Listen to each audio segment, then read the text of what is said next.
If you're anything like me, when it comes time, when tax time rolls around, it's always frustrating when you got to dish out the cash.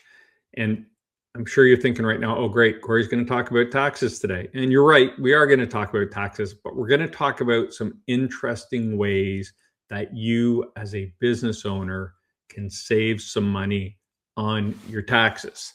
If you're interested in saving money on your taxes, we have the show for you today. Welcome to the KeyHire Small Business Podcast, hosted by Corey Harlock, creator of KeyHire Solutions, where small business owners learn how to build stronger teams, simplify growth, and scale confidently.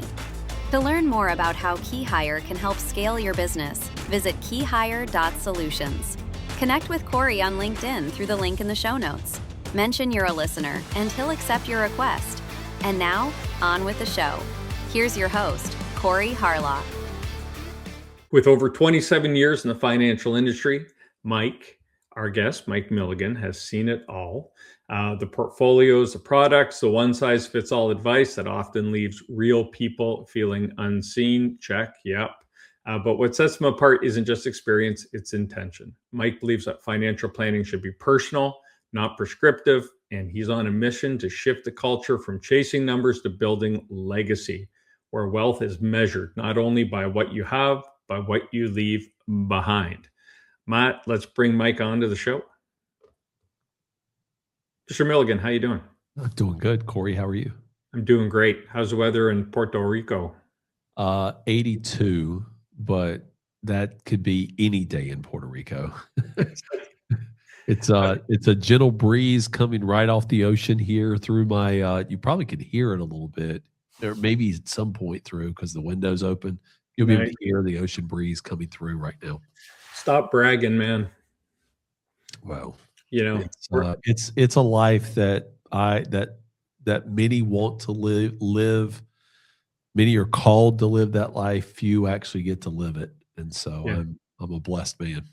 Well, we're recording the show a couple of days out, but we're in Houston today at the time of this recording. It's a little chilly, which I like. I mean, I don't mind a crisp day, waking up to 80 something degrees and only getting hotter from there is never any fun, Houston's one of my, you know this, Corey, it's one of my favorite towns, and it's the only place you can go to in the middle of the summer where it's 100 degrees out, walk into a hotel and there's a fire burning.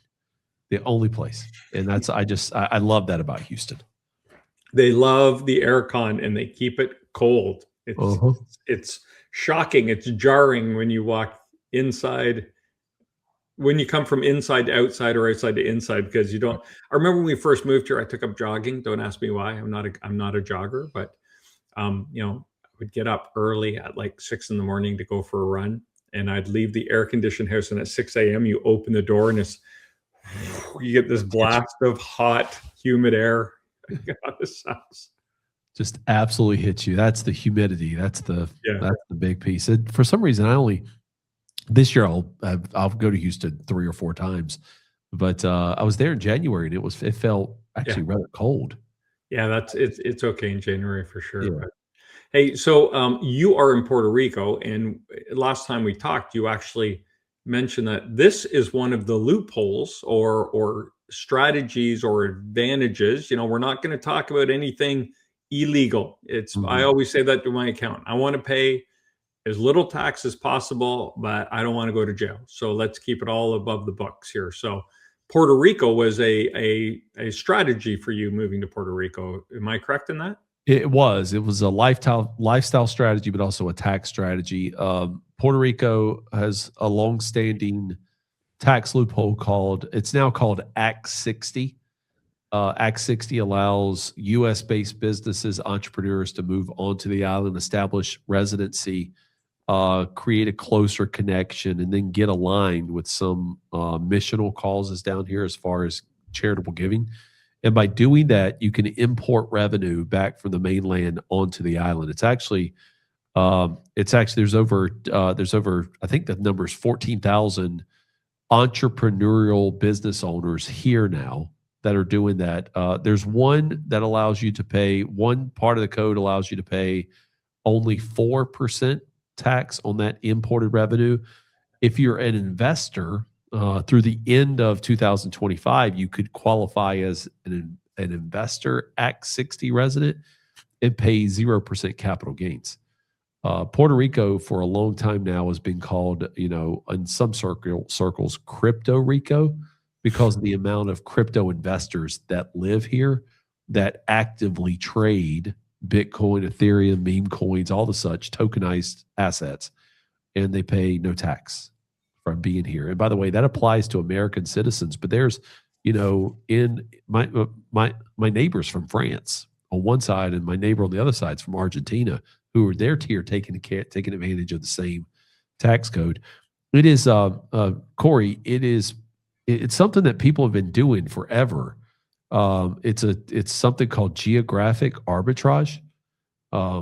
Geographic arbitrage is done in the mainland United States all the time. You retire and you move from Illinois to Nevada or Illinois to Florida. You move from Kentucky to Tennessee. Corporations move from California to Texas. And that allows you to reduce the amount of state tax you pay. Yeah, that's right. And that's so people have been moving in the United States for decades to get lower tax rates. I just did really the ultimate geographic arbitrage, at least the one that I can find is the ultimate, and that's moving to Puerto Rico and establishing our business out of here, and importing most of the profit from the United States and excluding it from federal tax and paying a much lower tax rate here in Puerto Rico. Interesting. That's actually becoming the state tax. I'm an NHL fan. I'm representing my Calgary Flames here today. But even within the states, but within North America, teams that are located in states with no state tax, they used to say it wasn't a factor, but now they're learning they actually have an advantage because what they're paying their people. I mean, you go to a team in New York and you get $10 million a year. Well, really, you're getting $5 million a year. You go to Florida or Texas or another no state tax state, and you get to keep more of it. Well, think about like the Los Angeles Dodgers, based in LA. Right. They have what many would consider the best baseball player, at least of this time, maybe ever, in Ohtani. Mm-hmm. They signed him to a $700 million contract, but he's only taking $2 million of that per year. Right now, he's deferring the rest of it. My guess is there's tax strategy on that deferral where he would not have to pay, because he makes millions and millions and millions and millions of money from advertising dollars. He basically deferred a large majority of his playing contract to his retirement when theoretically his advertising went down. But my guess is that his tax situation will be different then also. Right. So he doesn't have to pay the extremely large tax of California at the same time. Are you an NFL fan? I do watch the game. So did you watch the Super Bowl? Yes. Who's the quarterback who won the Super Bowl? Was it Darnold? Yeah. So Sam Darnold from Seattle. Did you hear about his tax situation for going and winning the Super Bowl in California? I did not. So his bonus, he got paid a bonus for winning, but because they were there for 7 or 10 days training or whatever it was, his tax bill was more than the bonus he got for working in California for that week. Holy cow. Wow, that's amazing. I've got some clients who are in professional sports. I have several NBA referees. I've got a couple NASCAR drivers and one or two that play major sports still.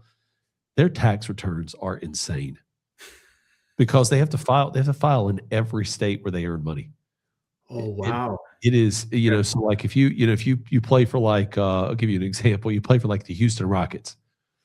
You play in the Western Conference where you play in California 8 times a year because you play 2 games against Golden State, 2 against Sacramento, 2 against the Clippers and the Lakers. That's 8 games of a yeah, right. So I mean, while you're there, you're paying this tax. And the NBA has done is you've noticed that in their scheduling, because they've started playing it where, teams from Texas will go to LA and they'll play them back-to-back days. Like they'll play road games back-to-back, LA Right. Clippers, or they'll stay there and play 2 games. Well, that means they come in, get out. So 2 days, 1 day in, 1 day out. Right. Right. And so it actually helps with the taxation. It's, in a competitive world like athletics, taxes mean something. Now, it's also about quality of life. And so, like, LA's quality of life, their people watching is probably better than San Antonio's, to be honest. So there's a little bit that says for that, but like the tax bill these guys pay is tremendous. I can't imagine. Yeah, that's nuts. So not a lot of our business owners are running professional sports teams or are professional athletes, but I could talk about that stuff all day. Yeah, me too. We want to talk about today, taxes are taxes. We get it. But what really intrigued me when you and I first met was the little, I don't know, are we calling them loopholes or strategies or advantages a lot of people might not know about? And some of them, they're not going to save you hundreds of thousands, but if you utilize enough of them, you could save a meaningful amount. Yeah, I've been in the financial industry for 27 years, and it did not take me long when I was working with Wall Street level banks and insurance companies to realize that the biggest problem that existed in the client relationship was the growing tax bills. Fast forward into past COVID, and I started thinking, well, I've got to get this message out even more. And so I wrote a book called The One of a Kind Financial Plan. Yeah, and we're going to get a link out for that at the end of the show. That book is a best-selling book on Amazon, and its central theme is that you live a unique life. You want to have a one-of-a-kind life, and so your financial plan has to be that way too. But it explores the biggest expense you ever have in your life, and that the biggest expense is hands down. Some people, depending on what stage of life you're in, you may say it's children, but the biggest expense is not children. The biggest expense is the tax bill that you cumulatively pay over your life to the federal government. And as a business owner, you have you have this unique opportunity, right? The whole IRS code favors job creation, job growth, those who are bold enough to create and solve problems that communities have. So entrepreneurs, business owners have the most, you're talked about the most in the tax code. You just, unfortunately, we rely on tax professionals who are employees, meaning they're employees of bigger firms. They don't always understand the structure and the loopholes. You work with financial advisors who, work 9 to 5, again, are employees. They don't pay the bills. They don't understand what it means to, forego a paycheck so that somebody else gets paid or a bill gets paid. And, you even work with like attorneys, really 9 to 5. So entrepreneurs, business owners in general work professionally with employees of firms. But when they hear like some of the topics we're going to talk about today, they're going to be like, whoa, right? I never thought that would apply to me. I've heard of that before. I saw a TikTok reel or an Instagram reel, but I never thought that would apply to me. But, that's just like the connecting the dots, right? This looks interesting. Could I do it? And that's most business owners aren't equipped to do that. They're equipped to see, the plumber, the consultant, the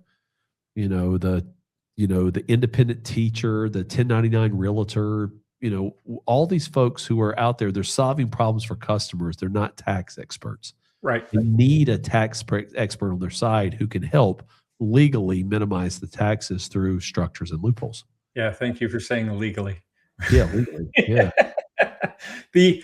It's interesting. You bring up a good point. These people that work for tax agencies or the large companies, they're not paid to be curious. They're not paid to explore how can we do better. They're paid to execute on the strategy of that company. They're also, and for the most part, right, people who are CPAs, enrolled agents, tax preparers, they are really, really good people. Of course, yeah. But they are some of the most overworked people out there. Correct, yeah. At certain parts of the year, for sure, yeah. Yeah, I mean, in the month of April, right, a CPA doesn't get to eat dinner with his family, her family. I mean, they're coming in the office early, they're leaving late, and this is 90% of that practice, right? It's a hamster wheel that was created years ago that they elected through college and experience to get on, and everybody said, this is going to be my last one, or I'm not going to do this again, and then they just end up keep doing it.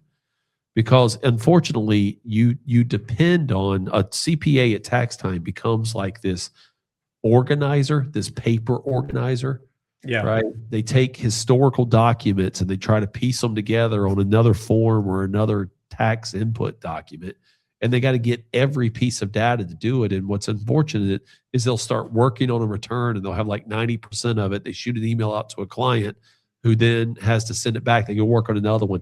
And it's just like this queue. It's almost like it's just a queue system. It's triage. And they don't have the opportunity to sit down and tell clients in real time, well, if you would have done this, you could have saved this. Right. And I find that when you open your business, generally the accounting is pretty simple. Yeah. And the more successful or complex the business gets, I know in my experience, whatever the service provider is, you get to a point where sometimes you look at it and think, are we maximizing what we can do here? And I'm talking about our household because there's two of us and it can get a little complicated. And a lot of times people will just stick with that same person that they were with because they were a friend and now they have a much different business and they're still doing their taxes the same way they've always done them.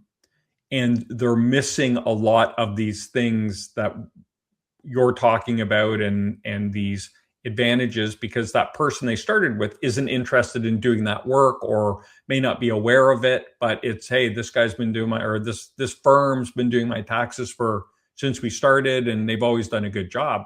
And it's not that they're trying not to do a good job. It's just that they're not interested in doing, well, hey, here's how we can really save you some money or next year, or like you said, it's not an ongoing kind of consulting where you're checking in saying, hey, here's some things you could think about for this quarter and that quarter. It's just at the end of the year, we push all our paper over to them and see how much money they can save. They're historians. They're looking back on something from the past. And I again, exceptional people, great professionals doing it, but we do over our life outgrow certain things. And as business owners, after you've gone from a startup business to, profitability, to then where you start, that profitability starts leading to you hiring multiple employees. A lot of times you can outgrow relationships. And you need to find someone who by the way, when you outgrow a relationship, you need somebody on your team who can be a Swiss Army knife. They not only can give you great tax planning, they have access to tax professionals who can prepare your taxes, who could be your quarterback for you, create retirement plans so that you're not, so that you're actually still saving for your future, manage your insurance and all of that. Unfortunately, many business owners are not as gifted in the financial arena, but having like a Swiss Army knife financial professional on your side who can guide you along the way and then find these structures and loopholes to save your money, that type of Swiss Army knife advisor will make and save you more money than just kind of staying put where you are because it feels comfortable.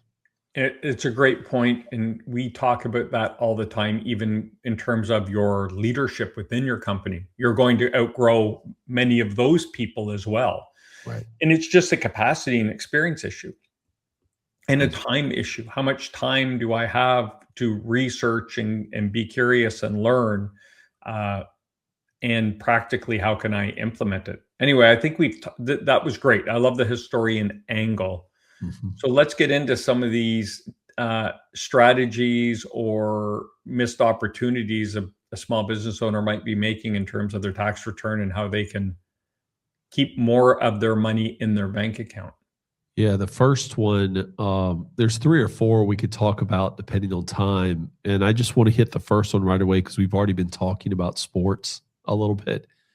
The Masters tournament, unlike Right. any other, is held in Augusta, Georgia every year. Have you ever been to Augusta, Georgia? I have not. I have a friend who's been there, but I have not. You should ask your friend sometime in conversation what the hotel stock is like there. Like how many beds and hotels, how many JW Marriotts and how many Post Oaks and Yeah, I don't think there's a lot, is there? no, yeah, very little. And so a strategic senator came along when that tournament was growing up and pushed through the tax code a little provision that allows for homeowners of Augusta, Georgia, to rent their homes out for 14 days a year, like the week leading up to the Masters, maybe a week after, or, the week of the Masters and then somewhere else during the year. It allows them to rent their home out for 14 days tax free. So the rental income comes in tax free. It's called the Augusta rule. The interesting thing about the people in Augusta, Georgia is they're U.S. taxpayers, they're U.S. citizens. They're just like you and me, whether you live in Houston, Texas, or San Antonio, or L.A., or Seattle, or Omaha, Nebraska. That provision about renting out their home applies to you also. So where this is applicable for a small business owner is imagine imagine you're a realtor who, sells $20 million of real estate a year and you're making, $1 million off of that, right? I don't know how much a realtor would make off that, but let's assume it's $1 million. They make $1 million and they do, 4 client events every year. They do 4 client events at a country club or a restaurant or some other places. Well, if they have a home, the realtor has a home that's nice, and I'm guessing making $1 million a year, they probably have a nice home, maybe a dining space, outdoor, an outdoor space. If you have that client event there and you can get a similar space to your home as a rental agreement with somebody, you can rent your home from yourself. Your business can rent your home from yourself to be able to do client entertainment events. You could also rent your home from yourself to do team meetings, mastermind groups, strategic leadership meetings, and you could do it 14 times a year. So if I own a business, a brick and mortar or a consultancy or whatever it is, and I want to have a quarterly meeting, I can hold it at my residence and rent my residence to myself. That's correct. The business rents it from you create a rental agreement between the business and you personally, but it's got to be documented. And let's say that the average going rate to rent a facility is $250 an hour in your community. And you have an event at your house for 6 hours, an hour before for prep, an hour after for cleanup, so 8 hours total. You could take $2,000 from your business, eight hours times $250 an hour. You take $2,000 from your business, pay yourself personally, and that's tax-free income. An expense to the business, tax-free yourself. And let's say you did that 14 times a year. So 2,000 times 14, that's $28,000 of tax-free income out of your business. So it's an expense out of my business, Mm-hmm. and it's a payment to me that I don't have to worry about paying tax on. You do not have to claim it as income because of the Masters golf tournament that happens.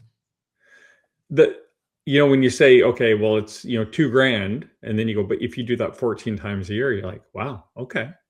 So my wife and I, when we were living in Norfolk, Virginia, um, we did this, right? Because she owned a business. She's a very successful realtor. I have a very successful financial planning practice. We did it 28 times a year. 14 each. And then you have to cater and do all those good things, and that money comes out of your business, which you were going to do anyway. Yeah, and you get to expense that. Right. That's correct. Okay. Yeah. So you were, when you go and you have an event somewhere else, we used to have these wine in Norfolk. We used to have something called the wine festival. It was 2 times a year, May and October, and we would host a chalet there where we would bring like 50 clients each into. And so we paid for the rental of that. We would pay for the wine there, but like, why? After a while, we were like, Augusta rule, why don't we just do this in our backyard? We can control the environment. The same outcome is going to be the same 50 people are going to come. We're still going to have wine there. We can have a little bit of food, and we can do it over like a 6-hour period. Now, the interesting thing about that is you do it the same week as the chalet on the weekend. That chalet costs $5,000 per day, right? And so the beautiful side about that is we were able to compare what a chalet was to that and do that twice a year. So you can't just throw a number on it and say, I'm renting my house for $10,000 today. It's got to be, there has to be a comp in place. Correct. That's correct. There has to be a comp, and you have to be able to document that. So you do have to document it. There's a couple of in this strategy, right? It can create significant tax-free income from your business to you individually. You just have to you just have to make sure you dot the I's and cross the T with any good tax strategy. Can I rent my home to someone else? Yeah, you could do the same. Yeah, you could do the same thing that they do in Augusta, for instance, right? So like if you have a great home and you want to rent it out just as a residential place like they do in Augusta, you can do the same thing. So you can rent it out to somebody who's like for instance, we don't have the Augusta rule in Puerto Rico, unfortunately, right? But let's imagine you live on Gulfport, Mississippi, and you have a beach home that's your primary residence, but for 2 weeks out of the year, like maybe around July 4th, you could rent your home for $25,000 a week, right? You could rent that home for 2 weeks out for $50,000 and it still qualify under the Augusta rule. Amazing. That's interesting. Something to think about. Mike, yes. What else do you have? So the other thing is, like, many of us have kids or grandkids that are either living in our home that we care very much about, or grandkids that are living with our kids. And there's this whole concept called family management company, where like you as a business owner, can hire a minor child to do routine tasks for your business. And so some of that could be, a rapper made this famous when he put this on TikTok 3 or 4 years ago, when just put his kid on his TikTok and then paid his kid $14,000 per year to go on there. Another one had, like Cardi B was another rapper who had her child just say money in the background. I don't know if you know that rap song Money by Cardi B, but her little kid is just saying money in the background. And so she pays her kids royalties off that song. And it goes tax-free from the business into that kid up to certain limits, right? So standard deductions for the kids. And then where that strategy goes even further now is you have these things called custodial Roth IRAs. So you could take money from your business, pay a child, pay a grandchild. It'd be a tax deduction to the business, tax-free to the kid because of standard deductions. But that's earned income to the kid, and now you could put that money into a custodial Roth IRA. And if anybody has ever done the math on a Roth IRA, right? Time in a Roth IRA. So compound interest over time. If you take and you look at like 40 years, like a 20-year-old putting money in a Roth IRA to their 60s, what that number could be, Imagine if you did that for a 5-year-old. So it's not 40 years of compounding, it's now 55 years of compounding. I mean, the numbers just look ridiculous when you look at like how the family management structure tied into a small business, and you can move money down from the business into the kid's name, and then what you could do with that money. By the way, on that custodial piece, that custodial Roth IRA, when you move money down from the company to the kid, it doesn't have to be saved into a Roth. You can use the money that's in the kid's name at that point to do things like pay a mortgage payment, pay utility bills. So, to me, like taking money out of the business tax-free into the kid's name and then putting it in a Roth IRA, which is tax-free growth forever, to me means, that's just like a double whammy. But if you're just trying to actually get money from the business to out tax-free to pay your living expenses, you can also do that also. What are the limits like on that, Mike? So like it depends on like the standard deduction and how old the kid is and what some educational pieces.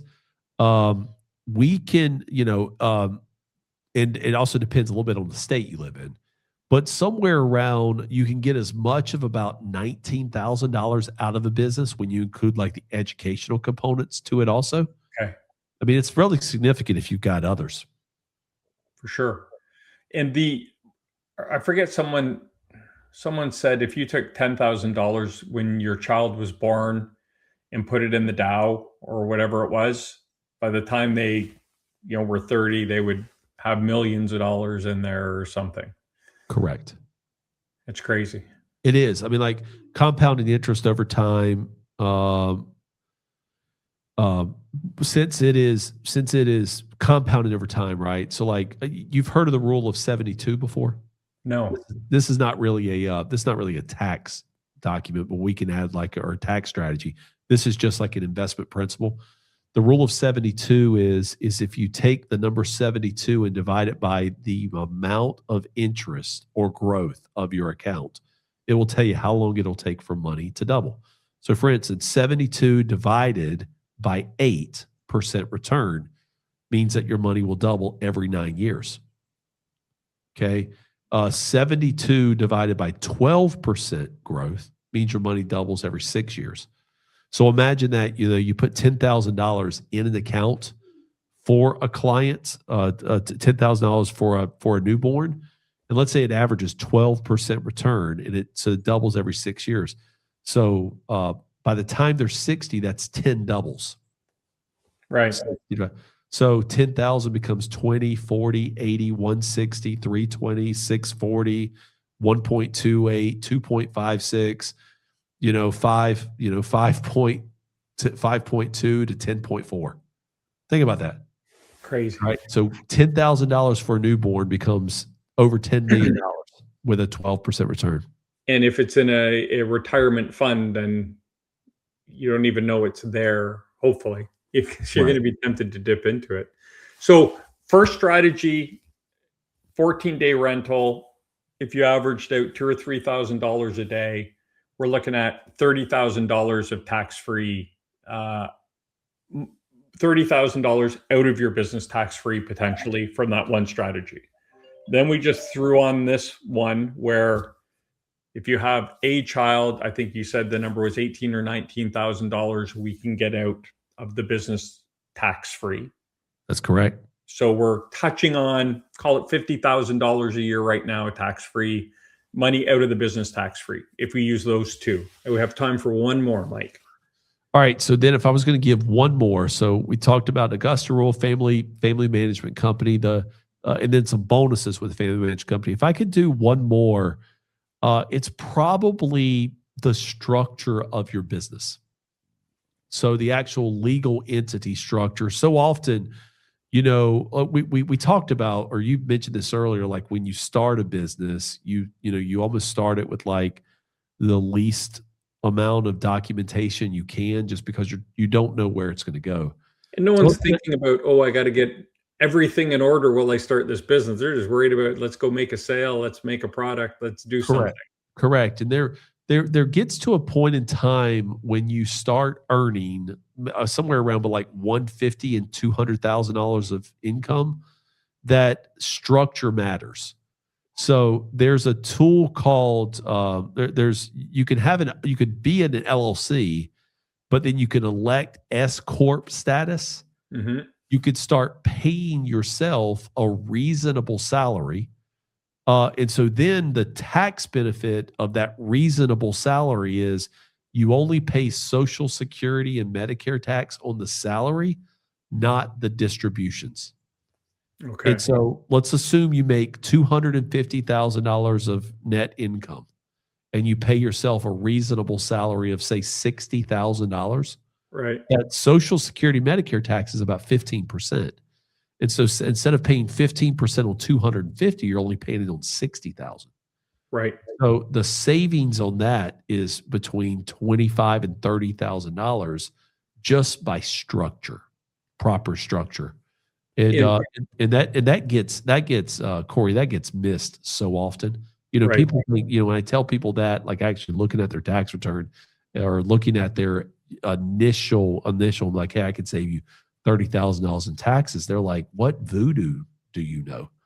That's like, no, it's just structure. It's just in the tax code. And I think what you're alluding to is when you start an LLC and let's say we have a brick and mortar business, a restaurant or a retail shop or an accounting, it wouldn't be an accounting shop, but something going on. And I, as the owner, I pay myself however much a week, and I'm just writing a check out of the company through the payroll system to myself. I'm getting taxed on whatever I'm pulling out. So whether I pay myself or I take a dividend or whatever, I'm paying the same amount on that. Correct. But if I elect the S corp, then I go on a payroll as everyone else is, and I get taxed at an employee rate versus the owner just taking money out of the business. But am I right? And am I on the right track with that? You are. But the difference between that reasonable salary and like the gross distributions, just Right. taking money out of the business, you could still take money out of the business above that reasonable salary. You just don't have to pay Social Security and Medicare tax on it. So I'm saving money on the distributions as well. So versus, let's say I own a company and I'm paying myself $15,000 a month Mm-hmm. as an LLC owner. So that's my pay and my distribution and everything all in one. I'm paying is the most tax I can pay on that. But then we go and say, okay, reasonable for this salary, it's a $96,000 a year job. So Right. what's my math on that? Is that So 96, so you would have $11,000. 84,000 difference? Yeah. So now I'm paying just normal payroll taxes on the 96, Mm-hmm. and any distribution I take out to top that up to bring it to the 15, I'm not paying all the extra tax on either. Correct. And so on those distributions, you would save on the 84,000, you would save $12,600 in taxes.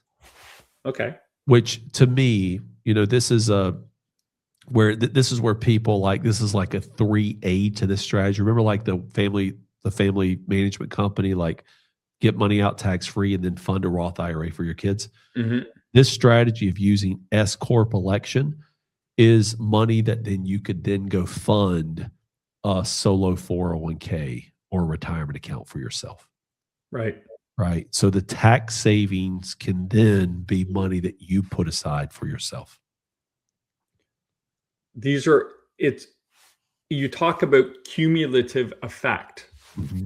So just what you said. So we're up over $60,000 a year worth of savings. Correct. A year. Correct. Now, if you do that for 10 years and you fund the Roth IRA and you put it into a 401k and you take that money out that you get tax-free and either reinvest it or heck, take a great family vacation, who cares, right? But still, that cumulative effect over 10 years, we're talking about $60,000 a year over 10 years. Now we're into millions of dollars of, in some cases, tax-free money. Like we've gotten it out at the lowest tax rate or no tax reinvested it in an entity where it's not going to be taxed, and it's coming back. And Corey, your listenership is mostly entrepreneurs, small business owners, Correct. consultants looking to be. I'm a small business owner, and I'm telling you guys, like, tax time is stressful. Yeah, it sucks. It does. It's awful. It is a time where it takes you out of doing what you feel your passion, what you're called to do. But everything that we're talking about here is necessary. It's not a necessary evil. It's necessary to thrive in what you do. Because what we're really talking about is you could still take these tax savings and use them, like what Corey just said, where you can 60,000 cumulative, a cumulative amount of that over a long period of time creates real wealth. That will put a spark in your passion. Right. It will also prevent you when times get tough from having to fold up your business because you'll have money there. In companies that actually take a little bit of time, and like everything that I'm talking about here can be done in a 1 to 2 hour conversation spread out over the whole year. It's not hard. It's just putting some time on the calendar.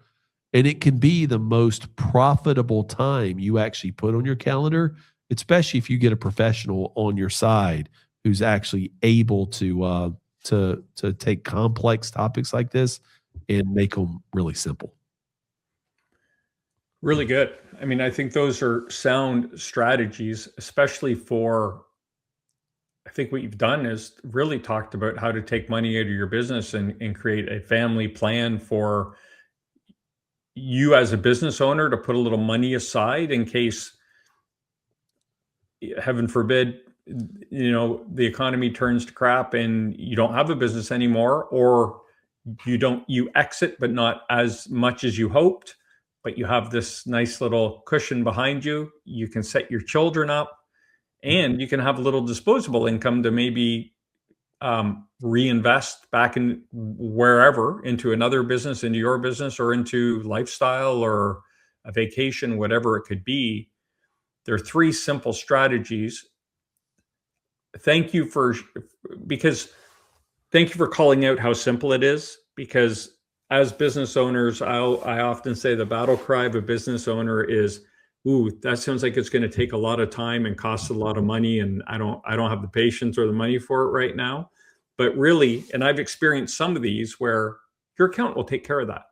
They'll file the paperwork. You just got to get on and do the DocuSigns and cut the check and make the transfer and do whatever it is. But it can be pretty simple. It's one more thing you got to do. And when it comes to dealing with the accountant, there's always, you get your checklist and you got to scan all your forms and get them over. And it feels like a lot of work. But it's real money we're talking about, and I think it's well worth that time investment. Well, let me bring us full circle here. Sure. You asked me earlier if I like the NFL. Right. CPAs are part of your special teams unit. Beautiful, yeah. They come in, they kick extra points. Maybe he's a long snapper there, but they don't play your game often. Right. You, as the business owner, are the star quarterback. You're the skill people. Maybe you have some operations people who would be like your linemen, right? And that is fun, right? That is absolutely fun to drive revenue and drive business. A tax planner who is also an entrepreneur, a financial advisor who's also an entrepreneur, an insurance person who is also an entrepreneur who understands your business, that's your defense. And that defense is in the game with you, but what that defense is preventing is Uncle Sam from taking more money, calamity coming in your business, in the market eroding your money. So you just have to, as a business owner, build your team. Realize, don't let that CPA be more than who they are. They're the special teams, right? Your offense, but then you hire a team of defensive people, right? Who are stars, rock stars in their business. And that's how we like position our company as what One Oak Financial is. We are that star defense that we're going to help you win Super Bowls along the way. So that's a full circle moment for you there. It's amazing. And the one thing I will add is the punter or the field goal kicker is generally the leading scorer on any football team. Yeah, and the reason that we're going to make your CPA look better because of the defense we play, because we're going to make that field goal kicker not have to kick 65, 70-yard field goals all the time. You get them a little closer up. Range. Yeah, we're going to put them in range where they can continue, where you as the offense can score touchdowns. They're going to be kicking a lot of extra points, and they're going to be kicking a lot of 30 and 40-yard field goals, not 60 yards, because you waited too late to actually do your tax planning.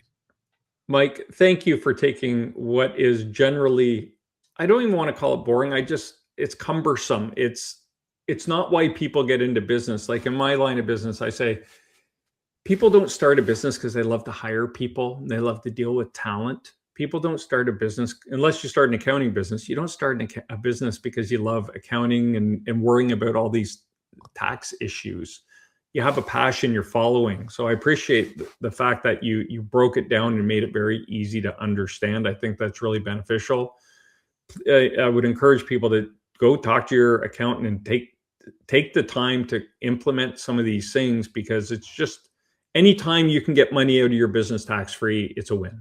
And you got to look at that. So Mike, thank you for that. Now, I'm sure people are going to want to reach out and say, man, I got to talk to this guy or see what he's all about. How can we get in touch with you? Well, there's a couple quick ways. You can just go to my personal website, which is mikemilligan.com.